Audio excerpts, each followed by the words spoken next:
എത്ര നേരം അവിടെ നിന്നെ വിളിച്ചു പോകുന്നു? എന്താടി ചെവി കേട്ടൂടാ നിനക്ക്? നിന്റെ ആങ്ങളെ കൂട്ടാനോ അയാളുടെ പുളിച്ച കോമാളിത്തരം കേട്ട് പൊട്ടിച്ചിരിക്കാനല്ലോ നിനക്ക് നേരം? നിന്റെ രണ്ട് ചേച്ചിമാരെ കണ്ട് പഠിക്കടി. അവർ ഭർത്താക്കന്മാരെ ശരണം പറഞ്ഞ് ജീവിക്കുന്ന കണ്ടില്ലേ? അതെങ്ങനെയാ?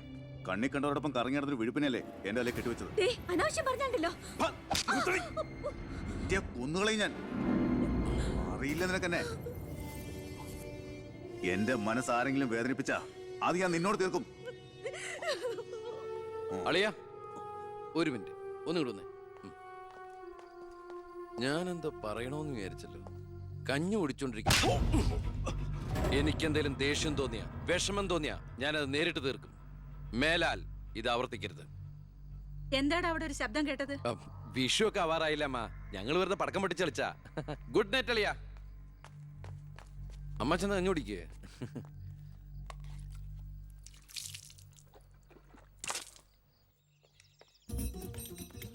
പത്രം വായിച്ചില്ലയോ? പുതിയ ആഭ്യന്തരമന്ത്രിയുടെ കൽപ്പന. വയറ് ഉറയ്ക്കാൻ പോലീസുകാർ രാവിലെ ഓടണമെന്ന്. ഞാൻ പണ്ടേ ഓടാറുണ്ട്. എന്റെ കർത്താവേ, കുതിരയ്ക്ക് വെച്ച കഴുതയ്ക്കും ഉണ്ടോ? എന്റെ ഈശോയെ, ഞാൻ സാറിനല്ല ഉദ്ദേശിച്ച. ഓ, നല്ല മസില. അളിയ ഒരു മിനിറ്റ്. അയ്യോ അതിനല്ല, എന്ത് ചെയ്യാനാ? നിങ്ങളുടെയൊക്കെ കഷ്ടകാലത്തിന് ഞാൻ ഇവിടുത്തെ ആഭ്യന്തരമന്ത്രിയായി പോയി അല്ലേ അളിയ? അളിയൻ ഇനിയും ഡ്യൂട്ടിക്കിടയിൽ എന്നെ കാണേണ്ടി വരും. എന്നെ സല്യൂട്ട് ചെയ്യേണ്ടിയും വരും. തെറ്റ് കണ്ട ഞാൻ എന്തെങ്കിലും പറയുകയും ചെയ്യും. ആ അരിശം മുഴുവൻ അളിയ വന്ന് പെങ്ങളെടുത്ത് തീർക്കും. അത് കണ്ട ഞാൻ തിരിച്ചടിക്കും. അങ്ങനെ അടിയും തിരിച്ചടിയൊക്കെ ആയിട്ട് പോണ്ടതാണോ അളിയ നമ്മുടെ ഈ മാതൃകാ കുടുംബം? ഒന്നുമില്ലെങ്കിലും നമ്മൾ അളിയനും അല്ലേ അളിയ? അതുകൊണ്ട് ഞാൻ ഇരുത്തി ചിന്തിച്ചൊരു തീരുമാനം എടുത്തു. സെൻട്രൽ ഹോം ഡിപ്പാർട്ട്മെന്റിലേക്ക് അളിയനൊരു ട്രാൻസ്ഫർ ഓൺ ഡെപ്യൂട്ടേഷൻ. ഓർഡർ. നാളെ തന്നെ ജോയിൻ ചെയ്യണം. All the best. എങ്ങോട്ട്? ബീഹാറിലേക്ക്. ബീഹാറിലേക്കോ? ബീഹാർ ബെസ്റ്റ് സ്ഥലമാണ് അളിയ. നോ, എനിക്ക് പറ്റില്ല. നിനക്കെന്നെ ശരിക്കും അറിയില്ല. എന്താ അളിയ ഇങ്ങനെ ചില തെണ്ടി പിള്ളേരെ പോലെ? ഇത് ഗവൺമെന്റ് ഓർഡർ അല്ലേ? അത് ഹോം മിനിസ്റ്റർ നേരിട്ട് തരുന്നത്. അനുസരിച്ചേ പറ്റൂ. എന്താ ഇവിടെ? ASP അളിയനെ മന്ത്രി അളിയൻ ബീഹാറിലോട്ട് തട്ടി. മന്ത്രിയുടെ ഭരണപരിഷ്കാരങ്ങൾ കുടുംബത്തും. ബീഹാറിലേക്കോ? ബീഹാർ ബെസ്റ്റ് സ്ഥലമാണമ്മേ. അല്ല, ഈ ബീഹാർ എന്ന് പറയുമ്പോ എടീ ബീഹാർ ഗംഭീര സ്ഥലാ. നീ വിഷമിക്കണ്ട, നീ പതുക്കെ പോയാ മതി. പേടിക്കാനൊന്നുമില്ല സാറേ. അവിടെ ചെന്ന് ലല്ലു പ്രസാദുമായി ഒരു ടൈപ്പ് ഉണ്ടാക്കിയാൽ കുശാലല്ലേ കുശാൽ. അയ്യോ ചേടാ, കുടുംബത്തൊരു മന്ത്രി ഉണ്ടായാൽ അതുകൊണ്ട് ഗുണം ഉണ്ടാകേണ്ടത് കുടുംബക്കാർ. ഇതിപ്പോ അളിയന് വേണോ ഗുണം? അളിയന് ഈ ചിറാപ്പുഞ്ചി എങ്ങനെയാ? ചിറാപ്പുഞ്ചി? ആ ചിറാപ്പുഞ്ചി ബെസ്റ്റ് സ്ഥലമാണ് അളിയ. അവിടെ IAS കാർക്ക് എന്താ ഡിമാൻഡ് എന്നറിയോ? നമുക്കൊരു കൈ നോക്കിയാലോ? നീ ബ്രേക്ക്ഫാസ്റ്റ് എടു. അമ്മ പേടിച്ചു പോയോ? നമുക്ക് അച്ഛനെ നാഗാലാൻഡിലേക്ക് തട്ടിയാലോ?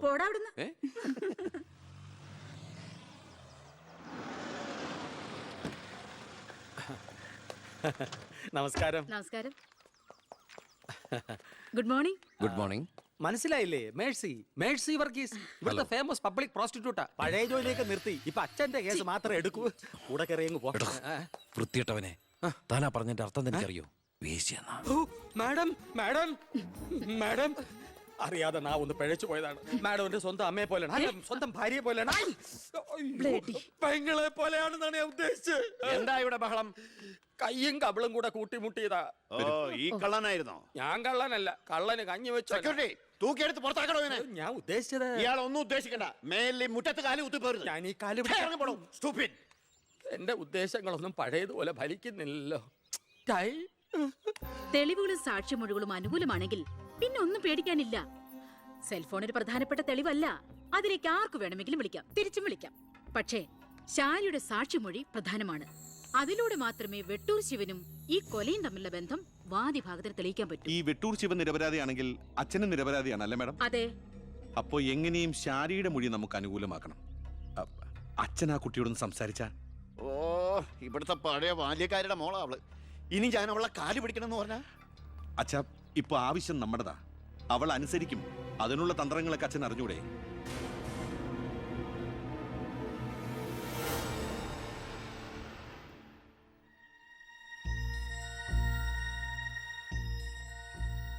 കുറെ നാളായി ഞാൻ വിചാരിക്കുന്നു ഇങ്ങോട്ടൊക്കെ ഒന്ന് ഇറങ്ങണം എന്ന്.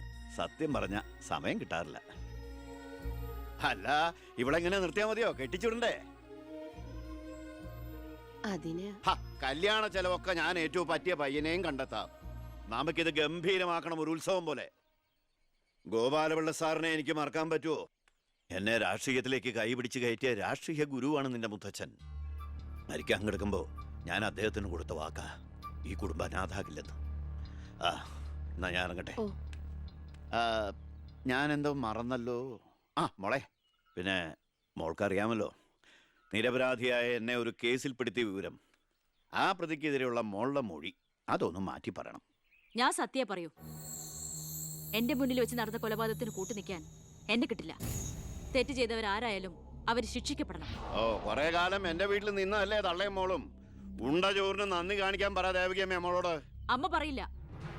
സാറ് പണ്ട് നന്ദി സൂചകമായി എന്റെ മുത്തശ്ശന് കൊടുത്ത വാക്ക് വിധവയായ എന്റെ അമ്മയെ അടിച്ചു തളിക്കാരിയാക്കാമെന്നല്ല, നല്ലൊരു ജോലി വാങ്ങിക്കൊടുത്ത് സ്വന്തം പെങ്ങളെ പോലെ സംരക്ഷിക്കാമെന്നായിരുന്നു. സാറിന്റെ വീട്ടിലെ കരിയും പുകയും കൊണ്ട് എല്ലും മുറിയ പണിയെടുത്തിട്ട് തന്നെയാ എന്റെ അമ്മ എന്നെ വളർത്തിയത്. ഒരു ബാല്യക്കാരിയുടെ കൂലിക്കണക്ക് പറഞ്ഞാ കുറെ കാശ് ഇങ്ങോട്ട് തരാനുണ്ടാവും. ഞാഞ്ഞൂളിനും പത്തി കൊള്ളാം. നീയൊക്കെ മാനം മര്യാദയായിട്ട് ജീവിക്കുന്ന എനിക്കൊന്ന് കാണണം.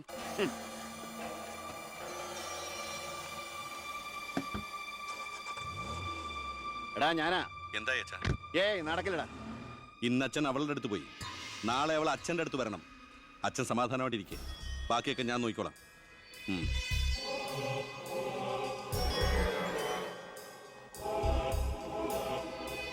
ഞാനാ.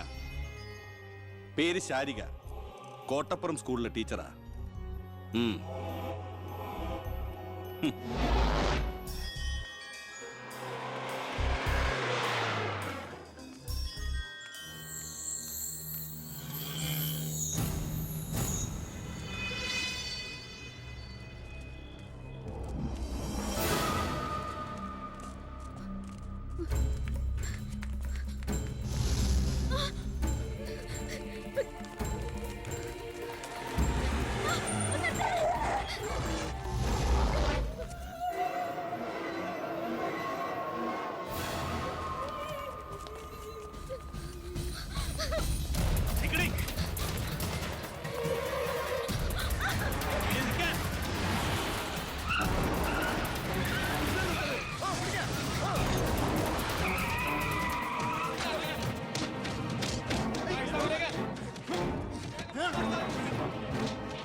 മാഡത്തിനടുത്ത് എപ്പോഴും ശ്രദ്ധ വേണമെന്ന് ഹോം മിനിസ്റ്ററുടെ ഓർഡർ ഉണ്ടായിരുന്നു. വരട്ടെ, പിടിച്ചു കയറ്റില്ല.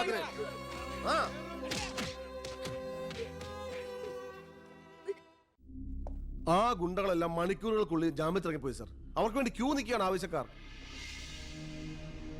ഈ നാട്ടിൽ ഇടത്തരക്കാരും പാവങ്ങളും ഒക്കെ ഗുണ്ടകളെ കൊണ്ട് പൊറുതി മുട്ടിയിരിക്കുകയാണ് സാർ. കഴിഞ്ഞ കുറേ വർഷങ്ങളായി ഇവിടെ നടന്ന 90% കൊലപാതകങ്ങൾക്കും ആത്മഹത്യകൾക്കും പിന്നിൽ ഗുണ്ടകളും അവർക്ക് പുറകിലുള്ള തൽപര കക്ഷികളുമാണെന്ന് നിസ്സംശയം പറയാം സർ. കഴിഞ്ഞ 5 വർഷത്തിനുള്ളിൽ ഇവിടെ ഉണ്ടായിട്ടുള്ള സർവ്വ ഗുണ്ടാ വിളയാട്ടങ്ങളുടെയും അക്രമങ്ങളുടെയും സത്യസന്ധമായ കേസ് ഹിസ്റ്ററി എനിക്കുടനെ വേണം, വിത്ത് ഇമ്മീഡിയറ്റ് എഫക്ട്. സാർ, ഈ ഫയലുകളൊക്കെ ഒന്ന് പഠിക്കണം. കഴിഞ്ഞ 5 വർഷത്തിനിടയ്ക്ക് കേരളത്തിലുണ്ടായിട്ടുള്ള ഞെട്ടിക്കുന്ന അക്രമങ്ങളുടെ സത്യസന്ധമായ ഡീറ്റെയിൽസ് ആണിത്. 300-ലേറെ കൊലപാതകങ്ങൾ, 2000-ലേറെ ആത്മഹത്യകൾ, 3000-ലേറെ ആത്മഹത്യാ ശ്രമങ്ങൾ, അക്രമങ്ങളിൽ അംഗമംഗം വന്നവർ 6000-ലേറെ. എന്നിട്ടോ ബന്ധപ്പെട്ട കേസുകളിൽ ശിക്ഷിക്കപ്പെട്ടത് വെറും 12 പേർ. വ്യക്തമായ തെളിവുകളോ സാക്ഷിമൊഴികളോ ഇല്ലാതെ രക്ഷപ്പെട്ടവർ 650-ലേറെ. ഇനിയും പോലീസിന് കണ്ടുപിടിക്കാൻ പറ്റാത്ത കേസുകൾ 100-ലേറെ. ഇതൊക്കെ ആ അവറാച്ചനും അതിനു മുമ്പ് പ്രതിപക്ഷവും ഭരിച്ചിരുന്നപ്പോഴാ. സാർ, മറ്റുള്ളവരുടെ മേൽ പഴിചാരി രക്ഷപ്പെടാനുള്ള തന്ത്രമല്ല ഇപ്പോൾ ആവശ്യം. ഞാനിപ്പോ എന്താ ചെയ്യണ്ടേ? ഇതൊക്കെ അന്വേഷിക്കേണ്ട ചുമതല പോലീസിനല്ലേ? സമയമുണ്ടെങ്കിൽ താൻ തന്നെ പോലീസിനെ കൊണ്ട് അന്വേഷിപ്പിക്കടോ. താങ്ക് യു സാർ, ഈ പെർമിഷൻ മാത്രം മതി. നിക്ക് ഞാനൊരു ആവേശത്തിന് പറഞ്ഞു എന്ന് വെച്ച് എന്താ തന്റെ ഉദ്ദേശം? സാർ, ഞാൻ പറഞ്ഞില്ലേ ഈ അക്രമങ്ങളുടെ എല്ലാം പിന്നിൽ ഗുണ്ടകളാണെന്ന്. അതൊക്കെ ആർക്കും അറിയാൻ പാടില്ലാത്തത്. എങ്കിൽ പിന്നെ ഈ ഗുണ്ടാവിളാട്ടം നമുക്ക് അങ്ങ് അവസാനിപ്പിച്ചൂടെ സാർ? ഈ നാട് നന്നാവണമെങ്കിൽ, ജനങ്ങൾക്ക് പേടി കൂടാതെ ജീവിക്കണമെങ്കിൽ കേരളത്തിൽ അടിയന്തരമായി ഗുണ്ട ആക്ട് നടപ്പാക്കിയേ പറ്റൂ. അതെ സാർ, നമ്മുടെ അയൽ സംസ്ഥാനത്തെ മുഖ്യമന്ത്രി ആക്ട് നടപ്പാക്കിയില്ലേ? എടോ, അവരൊരു സ്ത്രീയാ, അവർക്ക് എന്തു ആകാം. അവരെ തൊട്ടാൽ പീഡനം, സ്ത്രീ പീഡനം. എന്നെ തട്ടിയാ എന്റെ കുടുംബത്തിന് പോയി. സാർ, സാറിന് ഒരു പോറൽ പോലും സംഭവിക്കില്ല.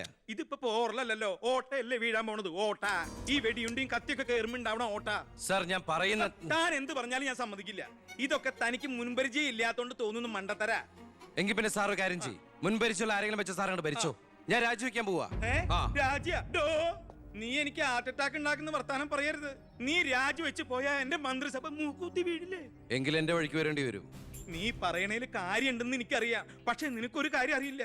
ഇവിടുത്തെ എല്ലാ രാഷ്ട്രീയ പാർട്ടികളുടെയും നിത്യോപയോഗ സാധനങ്ങളിൽ ഒന്നാണ് ഈ ഗുണ്ടകൾ. അതുകൊണ്ട് ഭരണകക്ഷിയും പ്രതിപക്ഷവും ഇതിന് സമ്മതിക്കില്ല. ഈ ബില്ല് നിയമസഭയിൽ പാസ്സാവൂല. അറിയാം സാർ. ആദ്യം നമുക്ക് മന്ത്രിസഭ കൂടി തീരുമാനിക്കാം. ഗവർണറെ കൊണ്ട് സ്പെഷ്യൽ ഓർഡിനൻസ് പുറപ്പെടുവിച്ച് ഈ ഗുണ്ട ആക്ട് നടപ്പിലാക്കാം. എന്നിട്ട് 6 മാസത്തിനുള്ളിൽ നമുക്ക് നിയമസഭയിൽ പാസ്സാക്കിയെടുത്താൽ മതി. ആ 6 മാസം മതി എനിക്ക് കേരളത്തിലെ സർവ്വ ഗുണ്ടായുസം തുടച്ചു നീക്കാൻ. അല്ല, ഈ Thank you, sir. ഗുണ്ടകളെ എനിക്ക് വേണം.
ഇതാ ചാവി. എന്നാ ഞങ്ങൾ ഇറങ്ങട്ടെ. ഓ ആയിക്കോട്ടെ. ഈ നാട്ടിലേക്ക് വരുമ്പോ മനസ്സ് നിറയെ സന്തോഷായിരുന്നു. ഇപ്പൊ ഇവിടുന്ന് പോകുമ്പോ എന്റെ നെഞ്ചു നീറ. എന്റെ മോൾക്ക് വന്ന മഹാഭാഗ്യം ഞാനായിട്ട് തട്ടിത്തെറിപ്പിച്ചല്ലോ എന്നോർക്കുമ്പോ ഇന്നിപ്പോ മഹാറാണിയെ പോലെ കഴിയേണ്ട നീ 100 വട്ടം ശപിച്ചിട്ടുണ്ടാവില്ലേ ഈ അമ്മേ? ഇല്ല അമ്മേ, അർഹിക്കാത്തത് ആഗ്രഹിക്കരുതെന്ന് കുഞ്ഞുനാളോട്ട് എന്റെ അമ്മയല്ലേ എന്നെ പഠിപ്പിച്ചത്. അമ്മ കേറ്.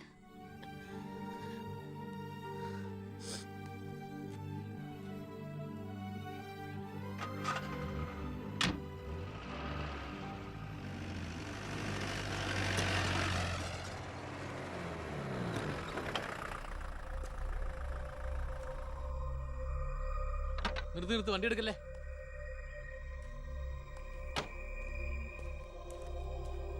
എന്താ പെട്ടെന്ന് ഇങ്ങനെ ഒരു തീരുമാനം? സ്കൂളിൽ ടെമ്പററി പോസ്റ്റ് ആയിരുന്നല്ലോ, അത് കഴിഞ്ഞു. ഇനിയിപ്പോ ആരാ ഉള്ള ഇവിടെ? ഞങ്ങൾ പോവാൻ നാട്ടിലേക്ക്. ഞാൻ ആ പഴയ പോസ്റ്റ് പെർമനന്റ് ആക്കി തന്നാലോ? വേണ്ട, എനിക്ക് പേടിയാ ഇവിടെ ജീവിക്കാൻ. അവിടെ ചെന്ന് 10 കുട്ടികൾക്ക് ട്യൂഷൻ എടുത്തിട്ടാണെങ്കിലും ഞങ്ങൾ ജീവിച്ചോളാം. ഞാൻ അതല്ല ഉദ്ദേശിച്ചേ. അന്ന് ദേവികമ്മ ചോദിച്ച ചോദ്യങ്ങൾക്കൊന്നും എനിക്ക് മറുപടി പറയാൻ കഴിഞ്ഞില്ല. കാരണം പറയത്തക്ക പണിയൊന്നും ഉണ്ടായിരുന്നില്ലല്ലോ. ഇപ്പം എനിക്ക് ചെറിയൊരു ജോലിയുണ്ട്, ഇവിടുത്തെ ഹോം മിനിസ്റ്ററാ. സ്ഥിരം ജോലിയൊന്നല്ലെങ്കിലും 2 വർഷം തികച്ച MLA പെൻഷൻ കിട്ടും. പിന്നെ ഒരു ജോലി തനിക്കും കൂടി ഉണ്ടെങ്കിൽ ഒരു കുടുംബം സുഖമായിട്ട് കഴിഞ്ഞു പോക്കോളും. എന്തൊന്നും മിണ്ടാത്ത രണ്ടുപേരും. മന്ത്രിയായെന്ന് കരുതി എൻ്റെ ഇഷ്ടങ്ങൾക്ക് മാറ്റമൊന്നും സംഭവിച്ചിട്ടില്ല കേട്ടോ. അമ്മേ, ഒരിക്കൽ കൂടി ഞാൻ ചോദിക്കുക, എനിക്ക് കല്യാണം കഴിച്ച് തന്നൂടെ ഇവിടെ?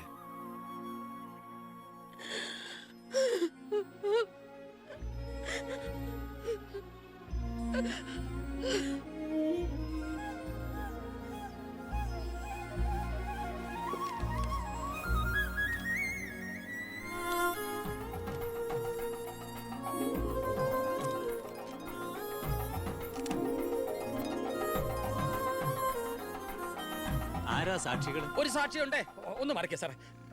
ജോസഫ് വർക്കി, കുണ്ടാലി തെക്കേതിൽ, ചിറ്റാരിക്കര. ഈ ധന്യ മുഹൂർത്തത്തിന് സാക്ഷിയാകാൻ ഒരവസരം എനിക്ക് തരണം. ദാ ഇവിടെ. അങ്ങോട്ട് മാറി നിൽക്കണോ? മാറിയിക്കാൻ പറഞ്ഞപ്പോ ഓക്കെ.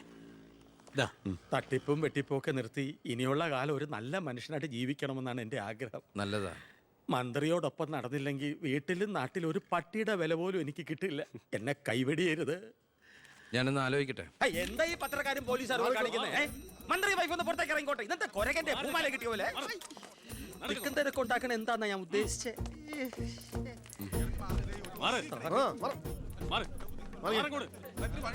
വഴി കൊടുക്ക്. ഈ പാവപ്പെട്ട പെൺകുട്ടിയെ വിവാഹം കഴിച്ചത് പഴയ ബാല്യക്കാരുടെ മകളോട് ബാല്യകാലത്തിൽ തോന്നിയ കടുത്ത പ്രേമം കൊണ്ട് തന്നെയാണോ? നാട്ടുകാർ മുഴുവൻ നോക്കി നിൽക്കെ ഒരു ഗുണ്ട പഴപ്പിച്ച ഈ പെണ്ണിന് ജീവിതം നൽകിയത് ജനസിമ്പതി നേടി പ്രശസ്തി പിടിച്ചു പറ്റാൻ വേണ്ടിയല്ലേ? വിട് സാറേ. ഹേയ്, പത്രക്കാരോട് ഇങ്ങനെയൊക്കെയാണോ? അതിനുള്ള മറുപടിയൊക്കെ ഞാൻ പറഞ്ഞോളാം. അനന്തകുമാർ വാ. കളി എന്നോടോ? തന്നെ പോലുള്ള മഞ്ഞപ്പത്രക്കാർക്ക് എന്തു എഴുതി പിടിപ്പിക്കാം. സ്വന്തം കൂടപ്പിറപ്പുകളുടെ കിടപ്പറ കഥകൾ വരെ. ആ സർക്കിൾ ഇൻസ്പെക്ടർ വിജയൻ സാറ് അവിടെ വെച്ച് അനന്തകുമാറിനിട്ട് 2 പൊട്ടിച്ചിരുന്നെങ്കിൽ നിങ്ങൾ പത്രക്കാരെ എഴുതി പിടിപ്പിക്കും ആഭ്യന്തരമന്ത്രി അധികാരം ദുർവിനിയോഗം ചെയ്തു എന്ന്. അതൊക്കെ ചീപ്പായി പോവില്ലേ? പക്ഷെ ഒരു ഭാര്യയെക്കുറിച്ച് പറയുമ്പോ ഭർത്താവ് കുറച്ച് ചീപ്പായാലും വലിയ കുഴപ്പമൊന്നുമില്ല അല്ലടാ അനന്തകുമാറെ. സാറൊന്നും കണ്ടിട്ടില്ല, അനന്തകുമാറൊന്നും കൊണ്ടിട്ടുമില്ല. താടി ഉള്ളതുകൊണ്ട് പാടറിയില്ല.